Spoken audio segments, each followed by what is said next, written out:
Each December 1st, we mark World AIDS Day as the first ever global health day. It began in 1988. It's an opportunity for people worldwide to unite in the fight against HIV. And since then, we've made great strides, but work remains.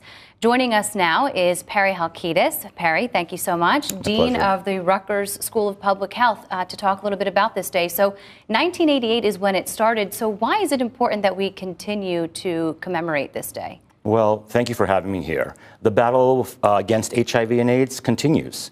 In our country, we have some 40,000 new infections each year.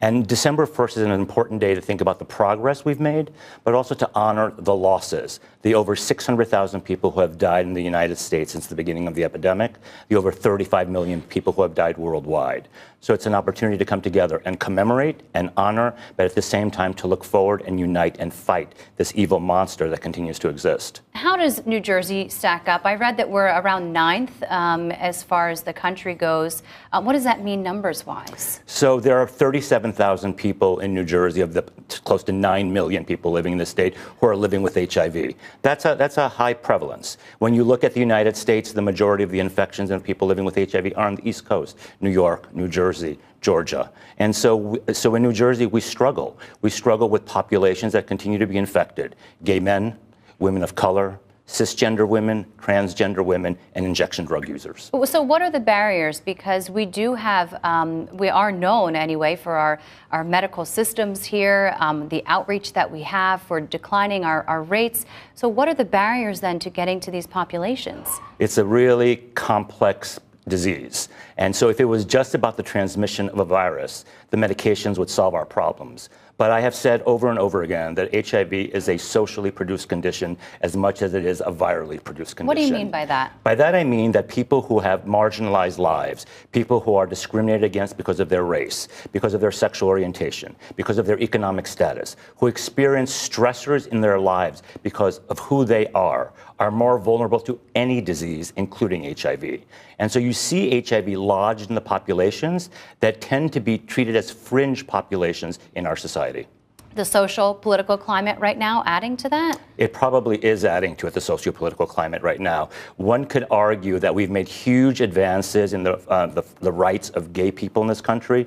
But if you're a young person who is still grappling with your sexuality and you see a governor, a president, a politician speaking badly about the LGBTQ population, that has an effect on you. It may not be obvious right away, but it becomes embedded and deep. And this is what I talk about with marginalized populations. Marginalized populations experience minority stressors that place them at risk for cigarette smoking, for alcohol abuse, for drug use, for HIV, you name it. Sure, a whole number.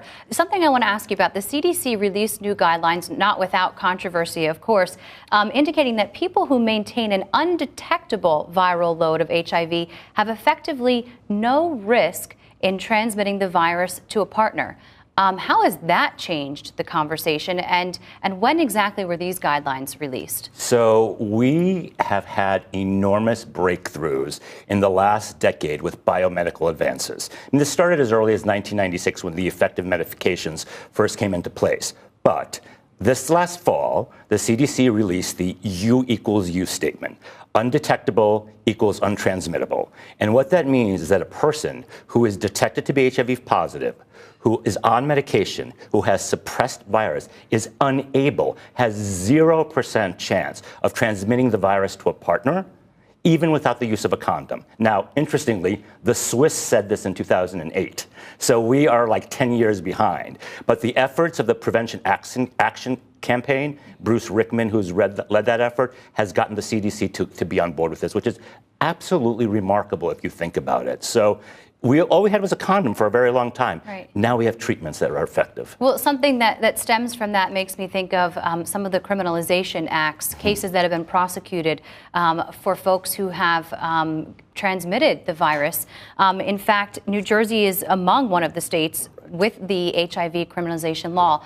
So what exactly does that entail? What does that mean for someone? So I love that you've asked me this question because HIV criminalization is something I've been thinking about a lot the last several years. These laws were founded at the time of great fear in our country. And here we are in 2017. The epidemic's changed. So what these laws still do is they prosecute somebody for potentially transmitting HIV. Here's the problem with these laws. If you're a person living with HIV and you do not know your status because you have not tested and you transmit the virus, you cannot be prosecuted. If you are HIV positive and know your status and potentially transmit the virus, you can be prosecuted. So these laws work counter to our efforts to target people, to test them, and to treat them. So they're completely outdated. Quickly, in just about 20 seconds or so, in 2012, you wrote that legalizing gay marriage would help improve the health outcomes for the LGBTQ community, specifically for gay men. Has that happened? Is that happening? I think that we have seen advances in the health of the LGBTQ population of gay men. I think we are seeing less infections in certain segments of the population. But if you are a young black man or you are a young Hispanic gay man, you're at high risk for HIV. So in some ways, yes, but in many ways, no. Much more to talk about. Dean Absolutely. Perry Halkitis, thank you so much for coming in. Thank you for having me.